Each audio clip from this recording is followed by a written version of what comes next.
আপনারা শুনছেন তারানাথ তান্ত্রিকের গল্প বুজুরহাটের নরখাদক। লিখেছেন সুরজিৎ ঘোষ। কি ব্যাপার চারিমা, কি এমন রান্না করছো? এত সুন্দর সুবাসে গোটা বাড়ি যে পুরো মমো করছে।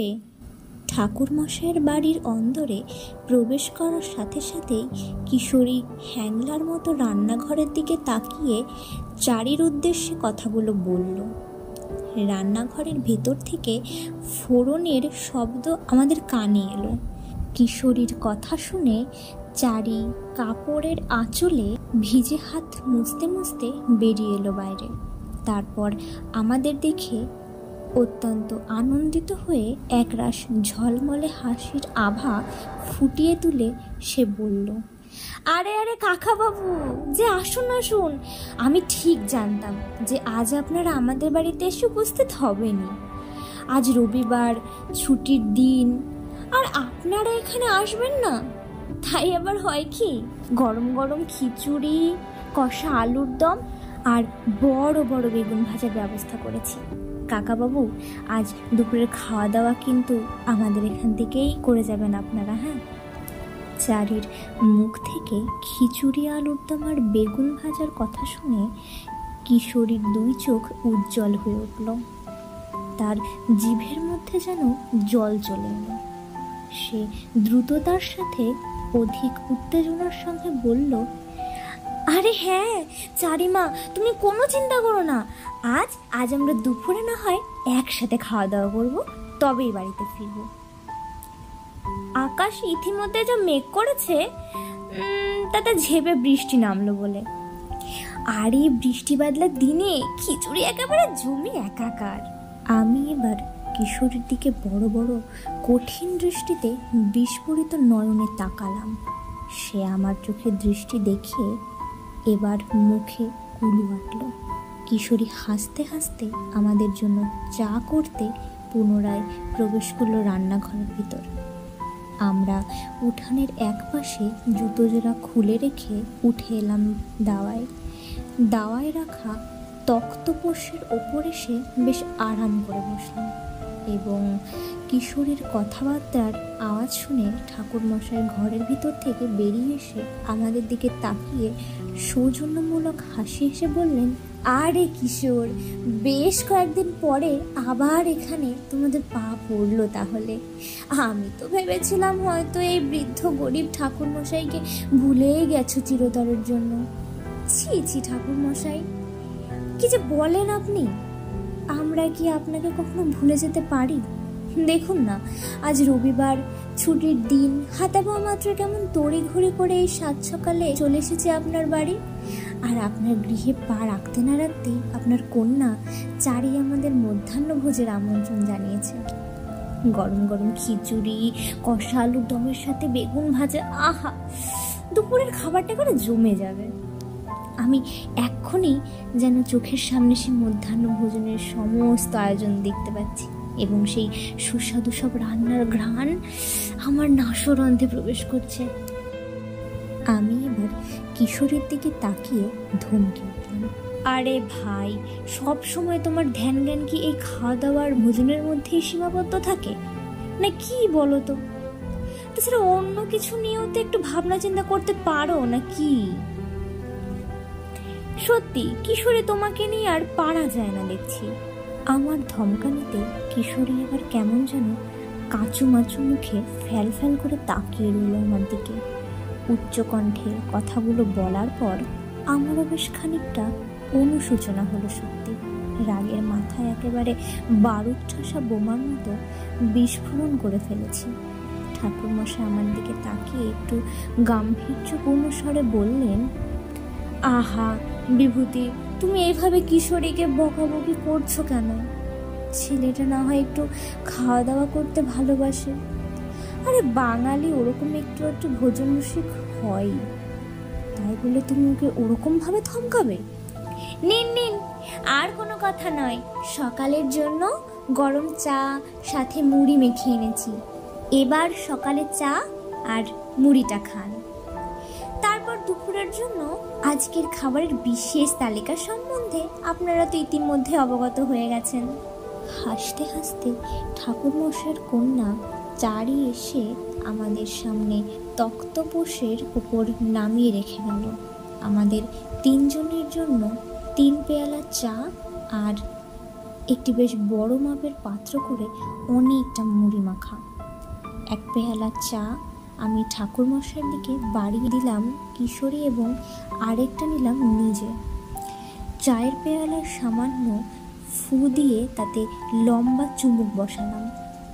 চারি আবার পুনরায় পা বাড়ালো রান্নাঘরের দিকে হাতের বাদবাকি কাজ করতে। ঠিক এমন সময় কিশোরী 1 প্যাকেট 500 সিগারেট বের করে সেটা সে বাড়িয়ে দিল ঠাকুরমশাইয়ের মুখোমুখি। নিজের অত্যন্ত পছন্দের 500 সিগারেট দেখে ঠাকুরমশাইয়ের মুখ আনন্দে উজ্জ্বল হয়ে উঠল। বিনা বাক্য ব্যয়ে সিগারেটের প্যাকেটখানা গ্রহণ করে তার খাপ খুলে ভেতর থেকে বের করলেন একখানা সিগারেট। তারপর তার ঠোঁটের 2 ফাঁকের মধ্যে গুজে তাতে ফস শব্দ দেশলাইটাকে জ্বালিয়ে আগুন ধরালেন। আমি আর কিশোরী ব্যস্ত হয়ে পড়লাম চা এবং মুড়ি মাখা খাওয়ায়। ঠাকুরমশাই মগ্ন হলেন ধূমপানে। বহুদিন পর হাতে সবচেয়ে প্রিয় সিগারেটের প্যাকেট পেয়ে তিনি যেন আনন্দে আত্মহারা হয়ে পড়লেন। ঘন ঘন বড় বড় লম্বা টান দিতে লাগলেন তার সিগারেটের মধ্যে জমে থাকা এবং অবশিষ্ট ছাই তিনি ঝেড়ে ফেললেন আধ ভাঙা নারকেলের মালায়। ঠাকুরমশাই, এবার তাহলে একখানা বেশ জমজমাট গুছিয়ে ভয়ের গল্প হয়ে যাক। চায়ের শূন্য পেয়ালা মাটিতে নামিয়ে রেখে কথাগুলো বলল কিশোরী। ঠাকুরমশাই অবশিষ্ট সিগারেটের ফিল্টার ছাইদানির মধ্যে গুজে দিয়ে নাক ও মুখের মধ্যে গল গল করে একরাশ ধোঁয়া বাইরে বের করে কিশোরীর উদ্দেশ্যে বললেন, আরে বলবো, এত উতলা হয়ে পড়ছো কেন? তোমরা আমার বাড়িতে এসেছো আর আমার কাছ থেকে গল্প শোনার আবদার করবে না, তা আবার হয় নাকি? বাইরে ঝমঝম করে বৃষ্টি আরম্ভ হলো। মুষলধারে বৃষ্টি যাকে বলে এক কথায়। ঠাকুরমশাই বাইরের সেই অন্ধকারাচ্ছন্ন পরিবেশের দিকে কেমন যেন অদ্ভুত অবাক দৃষ্টিতে তাকালেন।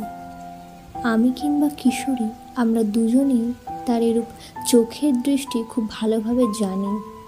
অতীতের স্মৃতি রোমহরণ করে তিনি যে একটা ঘটনার কথা তুলে আনার চেষ্টা করছেন এটা বুঝে নিতে আমাদের খুব একটা বেশি সময় লাগলো না একেবারেই। বাইরের বৃষ্টি ভেজা জোলো বাতাস এসে মাঝে মধ্যেই আছড়ে পড়লো আমাদের ওপর। একটানা বৃষ্টিপাতের আওয়াজ আর সনসনে বাতাসের শব্দ ছাড়া বাইরের জগতের কোনো শব্দ আমাদের কর্ণগোচর হলো না। আমার মনে হলো আমরা যেন গোটা জগৎ সংসার থেকে বিচ্ছিন্ন হয়ে গেছি।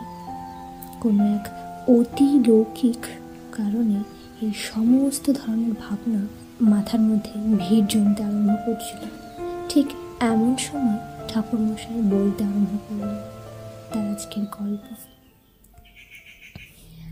আজ আমি তোমাদের যে ঘটনার কথা বলতে চলেছি তা আজ থেকে বহু বছর আগের। এই ঘটনা আমার একেবারে অতীত জীবনের প্রথম পর্যায়ে ঘটেছিল। অবশ্য ততদিনে আমি মধুসুন্দরী দেবী কিংবা কাল ভৈরবের দর্শন পেয়ে গেছিলাম। এই ঘটনা আজ থেকে প্রায় 20-25 বছর আগের। সেবার আমি ঘুরতে ঘুরতে গিয়ে পৌঁছেছিলাম বুজুরহাটি নামে এক প্রত্যন্ত গ্রামে। বুজুরহাটি সেই গ্রামের নাম। শুনেছ কখনো? ঠাকুরমশাইয়ের এই প্রশ্ন আমি এবং কিশোরী আমরা দুজনেই একে অপরের প্রতি চোখ চাওয়াচাওয়ি করলাম। কিশোরীর মুখের অভিব্যক্তি দেখে পরিষ্কারভাবে বুঝতে পারলাম বুজুরহাটি গ্রামের নাম সেও কখনো কুসমিন কালেও শুনিনি। ঠাকুরমশাইয়ের দিকে তাকিয়ে আমরা সমবেত সুরে বললাম, আগে না ঠাকুরমশাই, বুঝুরহাটি নামে কোনো গ্রামের নাম আমরা এর আগে কোনোদিন শুনিনি। কেন, কি হয়েছে সেখানে? আমাদের গ্রামের বাড়ি থেকে একেবারে উত্তর মুখে বরাবর হাঁটলে একটানা বেশ কয়েক ঘন্টার পথ, এবং সেখান থেকে যাওয়ার পর ওই বুঝুরহাটি নামের গ্রামটি পড়ে। বুঝুরহাটি গ্রাম বিখ্যাত মহাশ্মশানের কারণে। এই গ্রামে ঘিরে রয়েছে এক বৃহৎ বড় শ্মশান। সেই গোটা গ্রামের চারপাশ জুড়ে বিস্তৃত করে রয়েছে কেবল শ্মশান ভূমি। ওই শ্মশান এক মহাপবিত্র স্থান। পূর্ণিমা অমাবস্যার রাতে বহু জায়গা থেকে বিভিন্ন তন্ত্র সাধক সেখানে গিয়ে তন্ত্র সাধনা করে, যাতে তারা সিদ্ধি লাভ করে। বুঝুরহাটি গ্রামের সেই মহাশ্মশানের রাতে অন্ধকার কান পাতলে মাঝে মাঝে শুনতে পাওয়া যায় হাওয়ার মধ্যে শ্মশানের বুক থেকে ভেসে আসা সাধকদের গুপ্ত মন্ত্রের উচ্চারণ। এই শ্মশানের আগুন নাকি কখনো নিভে না, একের পর এক মরা আসতেই থাকে সেখানে। একটি চিতার আগুন সম্পূর্ণরূপে নেভার পূর্বেই জ্বলে ওঠে অপর অন্য আরেকটি চিতা। সেইবার আমার ডাক এলো এই বুঝুরহাটি গ্রাম থেকে। আমি ঘরের দাওয়ায় বসে মধ্যাহ্ন ভোজন সম্পূর্ণ করে একটু বিশ্রাম নিচ্ছি। এমন সময় বন্ধ সদর দরজার অপর প্রান্ত হতে করাঘাতের জোরালো খটখট শব্দ ভেসে এলো। তারানাথ, তারানাথ, গৃহে রয়েছ নাকি? দয়া করে একবার দরজাটি খোলো বাবা, বড় বিপদের মুখোমুখি হয়ে তোমার দ্বারস্থ হয়েছি। বন্ধ সদর দরজার দিকে আমি এবার তড়িঘড়ি করে সেখানে গিয়ে উপস্থিত হতেই দরজা খুলে দিলাম। দরজা খোলা মাত্রই দেখলাম বেশ কিছু অপরিচিত ব্যক্তি দাঁড়িয়ে রয়েছে সদর দরজার সামনে। আমি তাদের ঠিক চিনতে পারলাম না। এর আগে কখনো কোনোদিন দেখেছি বলে মনে পড়ছে না। তারা আমার চোখ মুখে ওরকম থমথমে অবস্থা দেখেই পরিষ্কার বুঝতে পারলাম বিষয়টা। সেই মানুষের দলের মধ্যে একজন বয়স্ক প্রবীণ ভদ্রলোক নিজেই 2 হাত জোর করে বললেন, তুমি আমাদের কাউকে চিনতে পারবে না বাবা। তারানাথ, এর আগে তোমার সাথে আমাদের কারোর সাক্ষাৎ হয়নি যে। তারানাথ, আমরা বুঝুরহাটি গ্রামের মানুষ, বড় বিপদে পড়ে তোমার দরবারে এসে উপস্থিত হয়েছি। আমরা যে বিপদের মুখোমুখি হয়েছি, সে বিপদ থেকে আমাদের কেউ উদ্ধার করতে পারবে না একমাত্র তুমি ছাড়া। তাই সবার প্রথমে তোমার কথাটাই মাথায় এলো। আমি এবার সৌজন্যমূলকভাবে 2 হাত জড়ো করে প্রতি নমস্কার জানিয়ে বললাম, আসুন আসুন, আপনারা সকলে আগে ভেতরে আসুন। আপনাদের দেখে যথেষ্ট ক্লান্ত তৃষ্ণার্ত বলে মনে হচ্ছে। আপনারা সকলেই আগে ভেতরে ঢুকে এসে কিছুটা বসুন, একটু ঠান্ডা জল খান, তারপর না হয় সকল বিষয় সম্পর্কে আমাকে জানাবেন। আমি অবশ্যই আপনাদের সাহায্য করব আমার সাধ্য মতন। সেই বৃদ্ধ ভদ্রলোক ভীষণ রকমের চঞ্চল হয়ে উঠলেন। তার শরীরের মধ্যে ছড়িয়ে পড়ল মারাত্মক উত্তেজনা।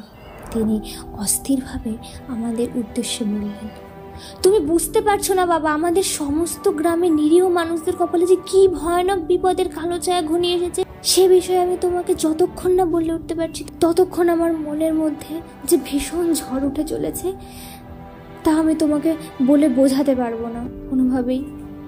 প্রতি রাতে সন্ধ্যার অন্ধকার নামার পর থেকে আমাদের গ্রামের বুকে কি যেন একটা অদ্ভুত কিমাকার বিকৃত দর্শন দানব ঘুরে বেড়াচ্ছে। তার আক্রমণের শিকার হয়ে একাধিক নিরীহ মানুষ মারা যাচ্ছে প্রতি রাতে। আমাদের গ্রামের অবস্থা এখন বড়ই করুণ। তোমার সম্পর্কে আমরা সকলেই অবগত। হ্যাঁ, আমাদের গ্রাম কিছুটা দূরে হলেও তোমার নাম তো সারা দেশের মধ্যে ছড়িয়ে রয়েছে। তাই আমি জানি যে আমাদের সন্নিকটে এমন এক অমূল্য রতনের বাস। ছি ছি, এরকমভাবে দয়া করে বলবেন না। আমি যা করি সেটা আমার কর্তব্য। আমি শুধু সেই কর্তব্যটুকুই পালন করি। আসলে সবই হলো পরমেশ্বরের ইচ্ছা। তিনি আমাকে দিয়ে সবটা করিয়ে নেন, আমি কেবল নিমিত্ত মাত্র। এই রোদের মধ্যে আর কথোপকথন করে লাভ নেই, আপনারা সকলে এবার ঘরে ঢুকে আসুন দেখি। দাওয়ায় চাটাই বিছানো আছে, সেখানে এসে একটু বসুন, জলপাদাসা মুখে দিন, তারপর আমি মন দিয়ে আপনাদের সমস্যার কথা শুনব। আমার কথা শুনে সেই সকল দলের মানুষেরা এবার ঢুকে এলো আমাদের ঘরের ভিতর। তারা দাওয়ায় বসলো। আমি ঠান্ডা এক ঘটি জল আর বেশ কিছু বাতাসা এনে তাদের হাতে দিলাম। তারা সেই সমস্ত খেয়ে কিছুটা স্বস্তির নিঃশ্বাস নিল। সেই দলের মধ্যে থেকে ওই প্রবীণ ভদ্রলোকটি এবার নিজের পরিচয় দিয়ে বললেন, ওই দেখো, এত কথা বললাম অথচ নিজের পরিচয়খানা দিতেই ভুলে গেছি। বাবা তারানাথ, আমার নাম নীলাদ্রি গুহ, আর এই হলো আমাদের গ্রামের কিছু গণ্যমান্য ব্যক্তি। নমস্কার নমস্কার, আমার নাম তো আপনারা সবাই জানেন। আরে হ্যাঁ বাবা, তোমাকে আর নিজের পরিচয় দিতে হবে না, তোমার পরিচয় এখন সাধারণ মানুষের মুখে মুখে। হ্যাঁ, এবার বলুন কাকাবাবু, আপনাদের গ্রামের হঠাৎ করে কি এমন বিপদ ঘনিয়ে এলো যার কারণে আপনারা এরকম পড়িমড়ি করে ছুটে এসেছেন আমার কাছে? শুধুমাত্র তাই নয়, আপনাদের গ্রামের অনেক নিরীহ মানুষের মৃত্যুর খবরও দিলেন। বিষয়টা আসলে কি? সমস্যাটা কোনখানে? কোনো কিছু গোপন না করে সবটা আগাগোড়া খুলে বলুন, তবেই আমি আপনাদের সমস্যার সমাধান করার চেষ্টা করতে পারবো।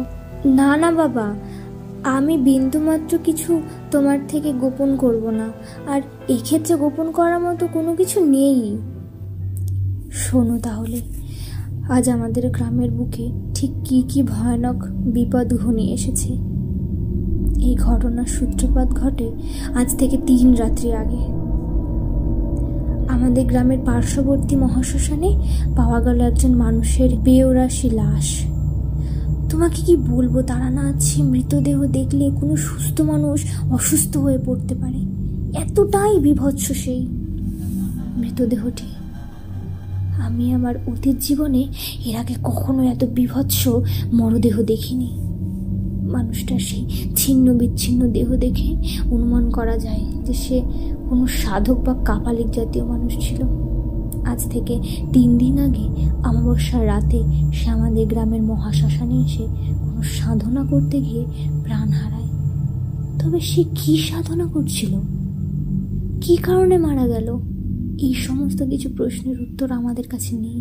মরদেহ থেকে মুন্ডুখানা আলাদা করে নিয়েছিল কেউ, তার গোটা দেহ ক্ষত বিক্ষত, পেটে বেশ কিছুটা অংশ ফালা ফালা করে দিয়েছে কেউ। কোনো ধারালো অস্ত্রের মাধ্যমে বুকের বাম দিক থেকে খামচে তুলে আনা হয়েছে হৃদযন্ত্র। এত বীভৎস এক মৃতদেহ দেখিয়ে গ্রামের মানুষরা পাগল পাড়া দশা হলো। সকল মানুষ সিদ্ধান্ত নিল ওই দেহ সৎকার করার জন্য। পণ্ডিত ডেকে শাস্ত্রমতে সমস্ত কাজকর্ম করে শেষকৃত্য সম্পন্ন করা হলো, কিন্তু সেই রাতে অন্ধকার ঘনিয়ে আস্তে না আস্তে শুরু হলো এক নতুন আদি ভৌতিক উপদ্রব। আমাদের গ্রামের বুকে আগমন ঘটল কি যেন একটা কালো মতো বীভৎস অভয়ের। তোমাকে কি বলবো, সে কালো মতো অভয়কে দেখলে আমার গায়ের রক্ত যেন জল হয়ে যায়, হাড়ের মধ্যে কাঁপুনি ধরে। সে কি মানব নাকি দানব, জন্তু নাকি অন্য কিছু, তা বলতে পারি না ঠিক করে। শুধু এইটুকু বোঝা যায় যে ওই কালো অভয়ের 4টে হাত রয়েছে, 2টো হাত এবং একটা বিশাল বড় মোষের মতো মাথা রয়েছে, তার 3টে চোখ। সেই চোখের মধ্যে থেকে গনগনে আগুনের মতো বেরিয়ে আসে হলকা।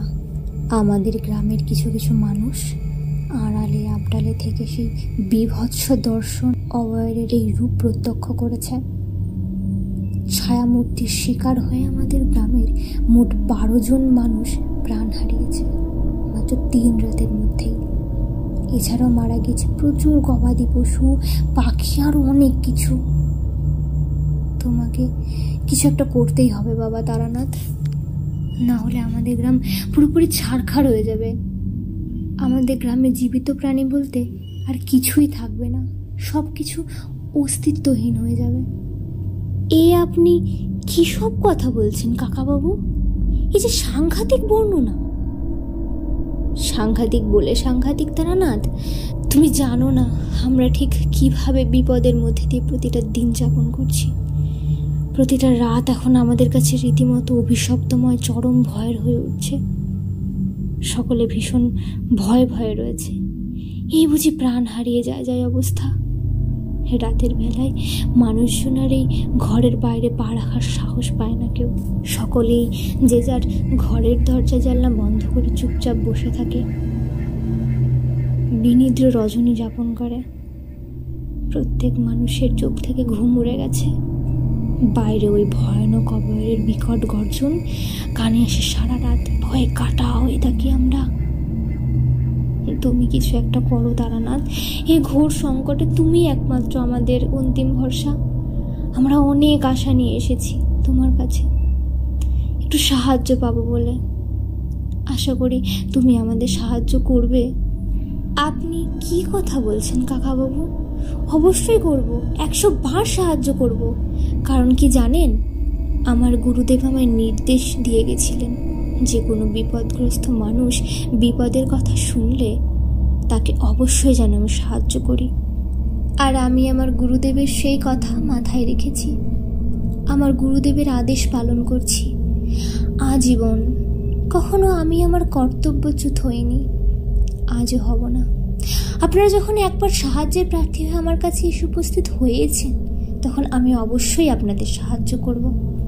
তবে ওদের সাহায্য করতে হলে আমাকে আপনাদের গ্রাম বুজুরহাটি যেতে হবে। গোটা বিষয়টাকে ভালোভাবে প্রত্যক্ষ করতে হবে, তবেই আমি আপনাদের সাহায্য করতে পারবো। এ তো আমাদের পরম সৌভাগ্য বাবা, অবশ্যই যাবে। তুমি প্রস্তুত হয়ে নাও, আমরা বরং বাইরে গিয়ে তোমার জন্য অপেক্ষা করছি। সেখানে আমাদের গরুর গাড়ি আছে, আমরা একসাথে রওনা দেব। সন্ধ্যার আগেই আমরা আমাদের গ্রামে পৌঁছে যাব আশা করছি। গোটা বিষয়টা তুমি নিজের চোখে দেখলে তখন বুঝতে পারবে যে আসলে কি ভয়ানক এবং সাংঘাতিক বিপদ ঘনিয়ে এসেছে আমাদের প্রত্যেকের ওপর। হ্যাঁ, আপনি ঠিকই বলছেন কাকাবাবু। আপনারা আমার জন্য কিছুটা সময় অপেক্ষা করুন। আমি স্বল্প কিছুক্ষণের মধ্যে আমার পরিবারের মানুষদের যাওয়ার বিষয়ে জানিয়ে এবং আমার বেশ কিছুটা টুকিটাকি নিত্য প্রয়োজনীয় জিনিসপত্র ঝোলার মধ্যে ভরে এখনই বেরিয়ে আসছি। তারপর আমরা সকলে মিলে একসাথে রওনা দেব আপনাদের গ্রাম বুজুরহাটির উদ্দেশ্যে। এরপর আর কি, অল্প কিছুক্ষণের মধ্যেই আমি প্রস্তুত হয়ে বেরিয়ে এলাম বাইরে। সেখানে আমাদের জন্য অপেক্ষা করছিল একটা বেশ বড় গরুর গাড়ি। এরপর একে একে উঠে বসলাম সকলে। গাড়ি গড়াতে আরম্ভ করলো, তা নিজস্ব গতিতে। যাত্রাপথে নীলাদ্রি গুহসহ আরও কিছু গ্রামের মানুষ সাথে আমি কথোপকথনে ব্যস্ত হলাম। বিভিন্ন ঘটনার কথা, গুরুত্বপূর্ণ বিষয় নিয়ে আলোচনা হলো যে তাদের গ্রামের মানুষেরা এখনও এক ভয়ঙ্কর সংকটের মুখোমুখি হয়ে রয়েছে। সেই সমস্ত পরিবারের মানুষেরা তাদের ছেলে মেয়েদের হারিয়ে তাদের রীতিমতো বিধ্বস্ত অবস্থা। এই গ্রাম সেই গ্রামকে পিছনে ফেলে আমাদের গাড়ি ক্রমে এগিয়ে চলল বুজুরহাটির পথে। আমরা যখন বুজুরহাটি এসে পৌঁছালাম, তখন সন্ধ্যার অন্ধকার নেমে এসেছে বলা চলে। সমগ্র চরাচর ডুবে যাচ্ছে এক ঘোর কালো আধারে। সেই অন্ধকারের পরিমাণ এতটাই বেশি যে মনে হলো মহাশূন্যে কেউ যেন এক দুয়াত কালো কালি ঢেলে দিয়েছে। আর সেই কালো কালি চুইয়ে চুইয়ে নেমে আসছে নিচে। বুজুরহাটি গ্রামের মধ্যে প্রবেশ করার সাথে সাথেই বাতাসের মধ্যে এক অস্বাভাবিক পচা কটু গন্ধ আমি পেলাম। সেই বাজে গন্ধ বেশ তীব্রভাবে আমার নাক মুখ যেন জড়িয়ে ধরল। শুভ অশুভ লক্ষণ চেনার ক্ষেত্রে যাদের একবার হাতে খড়ি হয়েছে তারা খুব সহজেই বলে দিতে পারবে যে এই লক্ষণ আসলে ঠিক কতটা অমঙ্গলের। অবশ্য তখন আমি এ সম্পর্কে কোনো কথা কাউকে বললাম না। মনের নানান রকমের প্রশ্ন জেগে উঠল। সেই সমস্ত কিছু ভাবতেই আমি মুশকুল ছিলাম।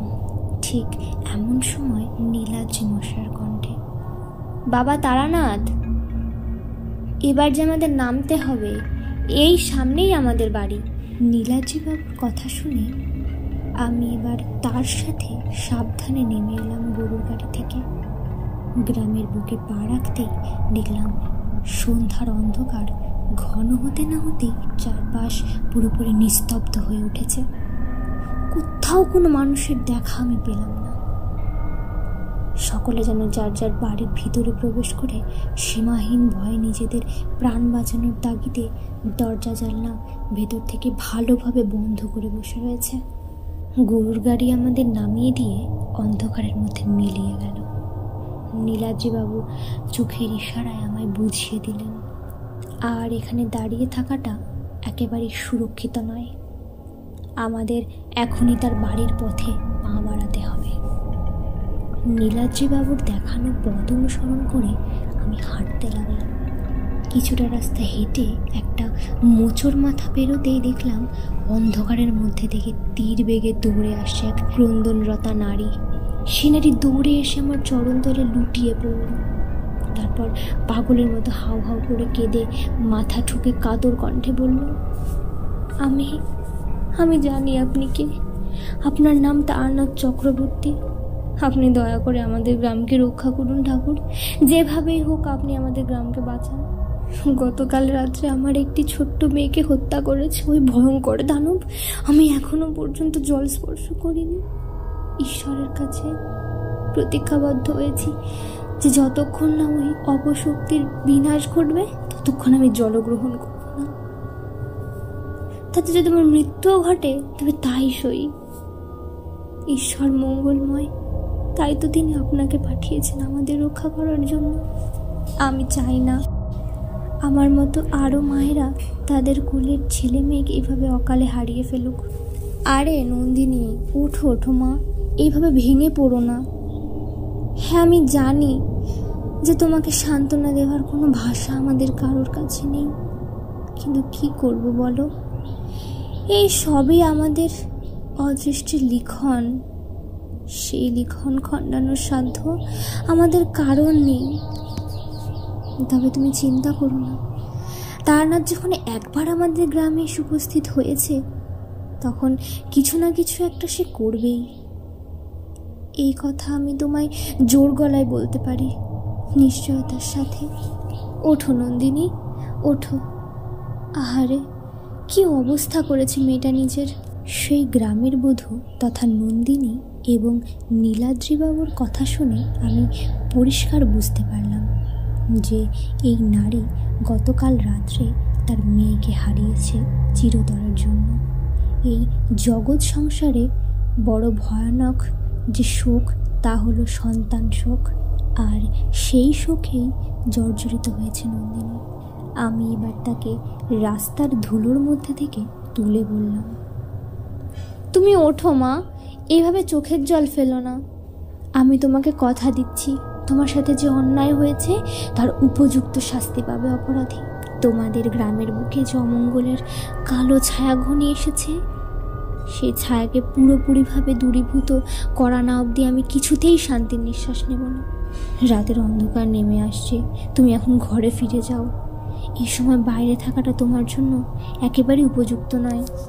আমার কথা শুনে নন্দিনী কাপড়ের আঁচল মুখে চাপা দিয়ে ফুপিয়ে ফুপিয়ে কাঁদতে কাঁদতে মিলিয়ে গেল অন্ধকারের মধ্যে। একটা দীর্ঘশ্বাস উঠে এলো আমার বুক ঠেলে। নীলাদ্রিবাবু আমার দিকে কেমন যেন অসহায় দৃষ্টিতে তাকিয়ে থতমত গলায় বললেন, দেখেছো বাবা, আমাদের গ্রামের কি ভয়ানক দুরবস্থা। গোটা গ্রাম জুড়ে কেবল অসহায় মানুষের কান্না আর বুক ফাটা হাহাকার শোনা যাচ্ছে। সমস্ত বুজুরহাটি গ্রামের আকাশের বাতাসে যেন মিশে গেছে বিষাদের সুর। আমার এবার দৃষ্টিগোচর হলো এক মস্ত বড় অট্টালিকা। বুঝতে পারলাম এটাই হলো নীলাদ্রিবাবুর বাড়ি। বাড়ির সামনে বিশাল ফটক পেরিয়ে সেই বাড়ির অন্দরমহলে প্রবেশ করলাম আমি। নীলাদ্রিবাবুর হাঁক ডাকে বাড়ি মাথায় ওঠার উপক্রম হলো। গিন্নি, আরে ও গিন্নি, কোথায় গেলে? তাড়াতাড়ি একটিবার বেরিয়ে এসে দেখো আমি কাকে সঙ্গে করে নিয়ে এসেছি। নীলাদ্রিবাবুর এমন উচ্চ কণ্ঠের ডাকাডাকি শুনে ঘরের ভেতর থেকে এবার লণ্ঠন হাতে নিয়ে বেরিয়ে এলেন এক মহিলা। পরনে তার লাল পাড় সাদা শাড়ি, মাথা ভরা ঘোমটা, স্বল্প আগুনের হলদেটে আলোর প্রভা ছড়িয়ে পড়ছে সেই ভদ্রমহিলার সমস্ত মুখমণ্ডলে। তিনি বেশ উদ্বিগ্নভাবেই তাড়াতাড়ি করে ঘরের বাইরে আসতে আসতে বললেন, ওফ, তুমি ফিরে এসেছো? আমার যে সে কি ভীষণ রকমের চিন্তা হচ্ছিল তোমাকে নিয়ে। তা কি বলবো, সন্ধ্যার অন্ধকার ঘনিয়ে এসছে, অথচ তার সত্ত্বেও তুমি আসছিলে না। তা দেখেছে আমার বুকের ভেতরটা কেমন উথাল পাথাল করতো। নীলাদ্রিবাবুর স্ত্রী মুখের কথা শেষ করার আগেই থমকে দাঁড়ালেন। নীলাদ্রিবাবুর সাথে আমাকে দেখে খানিকটা অবাক হলেন তিনি। নীলাদ্রিবাবু তার স্ত্রীর দিকে কিছুটা এগিয়ে গিয়ে উত্তেজিত কণ্ঠে বললেন, আরে গিন্নি, এটা হলো তারানাথ, যার কথা আমি তোমাকে বলেছিলাম। নীলাদ্রিবাবুর স্ত্রী হাতে থাকা লণ্ঠনখানা মেঝেতে নামিয়ে রেখে দুই হাত জড়ো করে এগিয়ে এলেন আমার দিকে। তারপর নত হয়ে তিনি আমার পায়ের ধুলো মাথায় নিতেই যাচ্ছিলেন, কিন্তু আমি তাকে সে কার্য করতে বাধা দিয়ে প্রবল আপত্তি করে বললাম, ছি ছি, এ আপনি কি করছেন? আপনি আমার থেকে বয়সে অনেক বড়, প্রায় আমার মাতৃসমা, অথচ আপনি কি না আমার পায়ের ধুলো মাথায় নিতে যাচ্ছিলেন? আমার যে মহাপাপ হতো মা গো, দয়া করো মা, এরকম কাজ করো না। এ তুমি কেমন কথা বলছো বাবা? তুমি ব্রাহ্মণ মানুষ, তার উপর একজন সাধক, তোমার পায়ের ধুলো মাথায় নিলে তোমার কি কখনো পাপ হয়? তোমরা হলে সমাজ শ্রেষ্ঠ ব্যক্তি। আসলে কি জানেন, সমাজ শ্রেষ্ঠ বলে কোনো কিছুই হয় না। এই সমস্ত উচ্চ নিচ, জাতি ধর্ম ভেদাভেদ যা কিছু সৃষ্টি করেছে, তা সব আমার আপনার মতো কিছু মানুষ তাদের নিজেদের স্বার্থসিদ্ধির কারণে, কিংবা সমাজের চোখে বড় সাজার জন্য। আমাদের প্রত্যেকটি মানুষের শরীরে থাকা রক্তের রং কিন্তু এক। ঈশ্বর যেখানে ভেদাভেদ সৃষ্টি করেননি, সেখানে মানুষের ভেদাভেদ কি করে আমি একেবারে গ্রাহ্য করি না। তাই আমার চোখে দেখা এই সমাজের প্রতিটা মানুষই আমার কাছে শ্রেষ্ঠ। সত্যি তারানাথ, তোমাকে যত দেখি ততই আমি যেন অবাক হয়ে যাচ্ছি। মানুষের মুখে মুখে তোমার যথেষ্ট প্রশংসার কথা শুনেছিলাম বটে, কিন্তু আজ তা সরাসরি হাতে নাতে প্রমাণ পাচ্ছি। তুমি নিশ্চয়ই বুঝতে পেরেছ, এই হলো আমার গিন্নি শ্রীলক্ষ্মী। আর শ্রীলক্ষ্মী এই হলো তারানাথ, যার কথা আমি তোমায় বলেছিলাম এবং যাকে আমাদের গ্রামের সমস্যার কথা জানাতে আহ্বান জানিয়েছিলাম। তিনি বর্তমানে এখন আমাদের সামনে দাঁড়িয়ে রয়েছে। এ আমাদের বড় সৌভাগ্য। তাই জন্যই তো তারানাথের মতো একজন দেবতুল্য মানুষের পায়ের ধুলো পড়েছে আমাদের এই বসত বাড়িতে। এই যে আমাদের কত জন্মের পুণ্যের ফল, তা স্বয়ং ঈশ্বর জানেন। তোমরা এতটা পথ অতিক্রম করে এসেছো, আর এখানে দাঁড়িয়ে থাকতে হবে না? যাও, পরিষ্কার হয়ে নাও, আমি বরং তোমাদের জন্য একটু খাবারের ব্যবস্থা করি। নীলাদ্রিবাবুর সাথে আমি এবার এসে উপস্থিত হলাম তাদের বাড়ির পিছনে থাকা একটা বিশাল বড় টলটলে জলে পরিণত দিঘির সম্মুখে। বাঁধানো সিঁড়ি বেয়ে ধীরে ধীরে নেমে এলাম জলে। দিঘির ঠান্ডা কনকনে কালো জলে ভালোভাবে হাত মুখ ধুয়ে আমরা এসে বসলাম ঘরে। নীলাদ্রিবাবুর সাথে আমি আরও বেশ কিছু কথোপকথনে ব্যস্ত হয়ে পড়লাম। শরীরটা কেমন যেন দুর্বল লাগলো। বুঝতে পারলাম না সারাদিনের পথক্লান্তির ধকল নাকি মানসিক চাপ। এই সমস্ত মিলিয়েই হয়তো এমনটা হয়েছে। বিছানার মধ্যে শরীর এলিয়ে দিতেই কখন যে ওই দু চোখের পাতা জুড়িয়ে ঘুম নেমে এলো তা নিজেও বুঝতে পারলাম না। পরের দিন সকাল হতে জানতে পারলাম যে বুজুরহাটি গ্রামের সে রাতে সকল মানুষ সতর্ক হওয়ার দরুন রাতের আধারে আগমন ঘটা সে কালো বিভৎস অবয়বের কোনো মানুষ তার শিকারে পরিণত না হলেও একাধিক অবলা জীবজন্তু তার হাতে প্রাণ হারিয়েছে। গোটা গ্রামের বিভিন্ন রাস্তা জুড়ে কেবল ছড়িয়ে ছিটিয়ে রয়েছে তরতাজা রক্ত। বাতাসে যেন মিশে গেছে রক্তের লবণাক্ত গন্ধ। ভোরের আলো ফোটা মাত্রই মানুষজনের কোলাহলে আমার ঘুম ভেঙে গেল। নীলাদ্রিবাবু আমাকে তাদের গোটা গ্রাম ভালো করে একটিবার ঘুরিয়ে দেখালেন। তখন বেলা বেশ অনেকটা।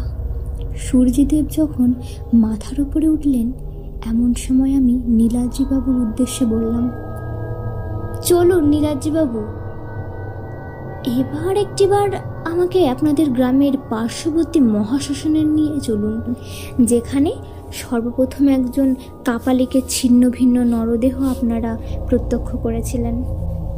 সর্বপ্রথম সেই স্থানেই একবার আমাকে যেতে হবে।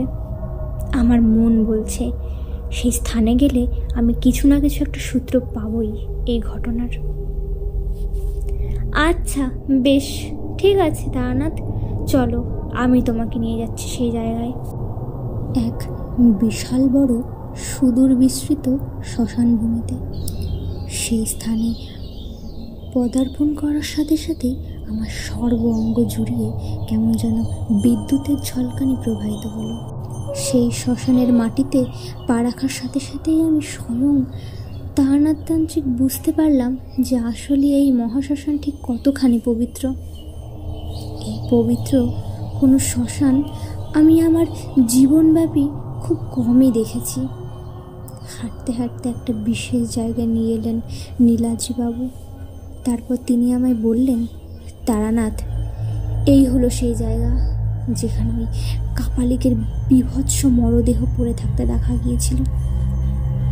আমি এবার গোটা জায়গাটাকে একটু ভালোভাবে পর্যবেক্ষণ করলাম। আমি নীলাদ্রিবাবুর দিকে তাকিয়ে সংকুচিত দৃষ্টিতে প্রশ্ন করলাম, কি ব্যাপার নীলাদ্রিবাবু, এসব কি? কোত্থেকে এলে এই সমস্ত জিনিস? আমিও ঠিক জানি না তারানাথ যে এই সমস্ত জিনিস দিয়ে আসলে কি কার্য সম্পাদন করা হয়েছে।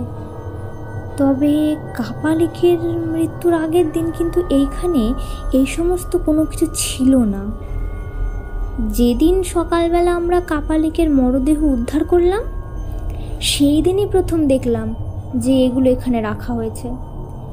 আমার ধারণা যদি ভুল না হয় তাহলে সেই রাতে কাপালিক কোনো তন্ত্রক্রিয়া করছিলেন, আর এগুলো হলো সেই তন্ত্রক্রিয়ার বিভিন্ন উপাদান।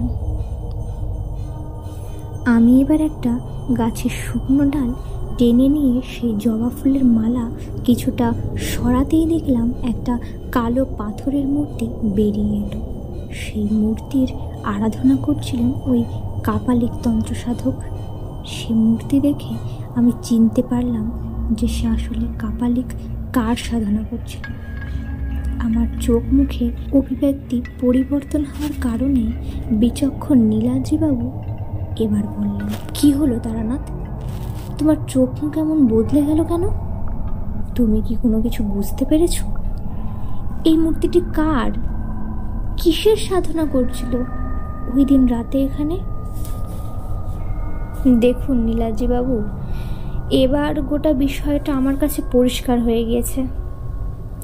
অমাবস্যার সেই রাতে আপনাদের এই মহাশ্মশানে কাপালিক সাধনা করছিল সে এক ভয়ঙ্কর অপশক্তিকে জাগরিত করার সাধনা, আর এই হলো সেই অপশক্তির মূর্তি। সারা রাত্রিব্যাপী সাধনা করার পর একেবারে শেষ রাত্রের দিকে কাপালিকের সাধনায় সন্তুষ্ট হয়ে অপশক্তির আগমন ঘটে এই মহাশ্মশানের বুকে। কিন্তু সেই অপশক্তি এতটাই বেশি উগ্র যে সে নিজের সাধকের রক্ত পান করে সর্বপ্রথম, আর এই কারণে সেই কাপালিককে আপনারা সকালবেলায় দেখতে পেয়েছিলেন ওই রকম ছিন্ন ভিন্ন অবস্থায়। এই অপশক্তি আসলে এক নরখাদক, মানব শরীরের মাংস আর সবচেয়ে প্রিয় খাদ্য রক্ত। তাকে জাগ্রত করা হয়েছে পাতাল বক্ষ থেকে। আসলে কাপালিক চেয়েছিলেন ভয়ঙ্কর এই অপশক্তিকে জাগিয়ে তুলে তার প্রভুত্ব স্বীকার করানোর জন্য, কিন্তু সে বুঝতে পারেনি যে ভয়ঙ্কর অপশক্তিকে সে তুলে আনছে পাতাল গর্ভ থেকে, তারই কবলে তার প্রাণ যাবে। আর আপনাদের এই স্থান কাপালিক নির্বাচিত করেছিল কী কারণে, তা তো আপনারা সকলেই জানেন। এই মহাশ্মশান অতি পবিত্র, যা কোনো সাধনার জন্য প্রসিদ্ধ। এবার তাহলে কি হবে তারানাথ? আমাদের গ্রামের মানুষেরা কিভাবে মুক্তি পাবে এই ভয়ঙ্কর অপশক্তির হাত থেকে? আপনি কোনো চিন্তা করবেন না কাকাবাবু।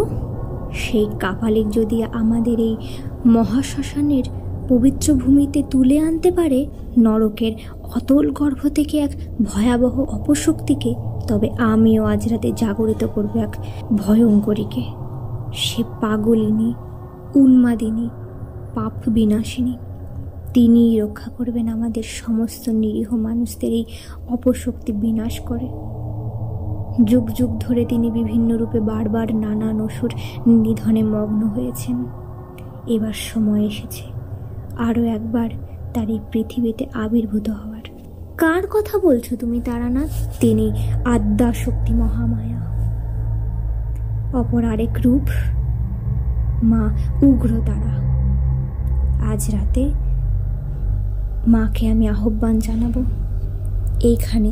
আমি জানি মা আমার ডাকে নিশ্চয়ই সাড়া দেবেন এবং আপনাদের গ্রামের বুকে যে ভয়ানক অপশক্তির আগমন ঘটেছে তাকে চিরতরের জন্য ধ্বংস করবেন। আমি জানি মা আমার ডাকে নিশ্চয়ই সাড়া দেবেন এবং আপনাদের গ্রামের বুকে যে ভয়ানক অপশক্তির আগমন ঘটেছে তাকে চিরতরের জন্য ধ্বংস করবেন। এরপর কি হলো ঠাকুরমশাই? সেই রাতে ঠিক মাঝরাতের কাছাকাছি সময় জগৎজননী মা এলেন আমার আহ্বানে সাড়া দিয়ে। মা এলেন বুজুরহাটের গ্রামের মহাশ্মশানের পবিত্র মাটিতে। রাতের অন্ধকারের মধ্যে ছড়িয়ে পড়ল নীলাভ আলোর জ্যোতি। পবিত্র শ্মশান ভূমির মধ্যে আবির্ভূতা হলেন দেবী উগ্রতারা। তিনি সম্পূর্ণ নগ্না। তার মাথার চুল পিঙ্গল বর্ণের, দেহ নীলাভ, গলায় নরকাটরের মুন্ডমালা। দেবীর হাতে এক বিশাল বড় ধারালো খড়গ। আমি দেবীর উদ্দেশ্যে দুহাত জড়ো করে কাতর কণ্ঠে বললাম, মা গো মা, তুমি তো সব কিছুই জানো। এই জগৎ সংসারের অজানা তোমার কোনো কিছুই নয়। যে অপশক্তি আগমন ঘটেছে এখানে তাকে তুমি ধ্বংস করো। এই জগৎকে আরও একবার রক্ষা করো তুমি, এই প্রার্থনা তোমার কাছে। দেবী এবার আমার দিকে তাকিয়ে মৃদু হাসলেন। তারপর তিনি দৌড়ে গেলেন অন্ধকারের বুক চিরে। সমস্ত বুজুরহাটি গ্রামের বুকে প্রতিটা বাড়িতে বাড়িতে থেকে ভেসে এলো মঙ্গল শঙ্খধ্বনি আর উলুধ্বনির আওয়াজ। দেবী উগ্রতারার হাতে চিরতরের জন্য ধ্বংস হলো সেই নরখাদকরূপী অপদেবতা। এই হলো দেবীর অসুর নিধনের কাহিনী। এবারেও তার হাতে ধ্বংস হলো নরখাদকরূপী অপশক্তি। ঠাকুরমশাইয়ের গল্প বলা সমাপ্ত হলে কিশোরী এবার বলে উঠল, দারুণ লেগেছে ঠাকুরমশাই, দুর্দান্ত লেগেছে আপনার আজকের এই কাহিনী। মা তারাই হলেন পাপ বিনাশকারী। তিনি যেন এভাবেই প্রত্যেকবার এই জগৎ সংসারকে রক্ষা করেন। চলো হে ভায়া কিশোরী, তাহলে আমরা উঠি। এই সময় দুগ্গা দুগ্গা বলে বরং বেরিয়ে পড়াই ভালো। হ্যাঁ ঠাকুরমশাই, এবার তাহলে আজকের মতো আমরা উঠি, আবার পরে অন্য কোনো দিন আসবো না হয়। আচ্ছা বেশ, ঠিক আছে, এবার তাহলে এসো, তবে সাবধানে যেও, পথঘাটের যে অবস্থা। ঠাকুরমশাইয়ের কাছ থেকে বিদায় চেয়ে নিয়ে আমি আর কিশোরী এবার বেরিয়ে এলাম মঠ লেনের রাস্তায়। তারপর দুই বন্ধু মিলে দুটো সিগারেটে আগুন ধরিয়ে লম্বা লম্বা টান দিতে দিতে হাঁটতে আরম্ভ করলাম আমাদের গন্তব্যের উদ্দেশ্যে।